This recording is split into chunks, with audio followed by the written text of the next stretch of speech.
Une file ininterrompue de camions à l'arrêt. Les chauffeurs attendent leur tour pour emprunter l'unique pont de tête et traverser le fleuve Zambèze. Un camion à la fois, la vieille passerelle n'en supporterait pas plus.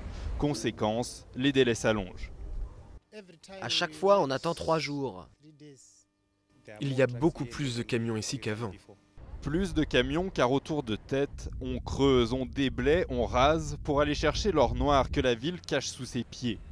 D'immenses réserves de charbon, quasiment autant qu'en Australie ou en Afrique du Sud. 23 milliards de tonnes à peine entamées et faciles à exploiter. La veine de charbon se trouve juste là, entre 6 et 10 mètres de profondeur à peine. Oubliées durant la guerre civile, ces réserves ont retrouvé ces dernières années de l'intérêt face à l'appétit de la Chine et de l'Inde pour les matières premières. Après les travaux d'exploration, le Brésilien Vale, deuxième producteur mondial, et l'Australien Riversdale comptent entamer l'extraction dans moins de 6 mois. Cette mine produira environ 11 millions de tonnes de charbon par an à son maximum, c'est-à-dire dans 4 ans à peu près. 11 millions de tonnes par an rien que pour une compagnie qu'il faudra bien transporter. Or la ville n'est desservie que par une seule petite route et un pont saturé. Une ligne ferroviaire doit prochainement rouvrir mais elle ne pourra tout absorber. Et en bout de ligne, les travaux du nouveau terminal du port de Beira n'ont même pas encore commencé.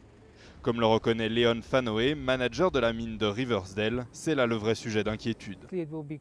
Nous ferons face à un problème sérieux, car aucun morceau de charbon ne pourra être exporté si le port n'est pas prêt à temps. Cela veut dire qu'il nous faudra faire du stock et transporter plus tard. Mais ces capacités de stockage seront forcément limitées. Si les mineurs du monde entier se sont rués sur ces réserves, pas sûr qu'ils puissent aussi vite qu'ils le pensent en profiter. De tête au casse-tête, il n'y a que quelques tonnes de charbon.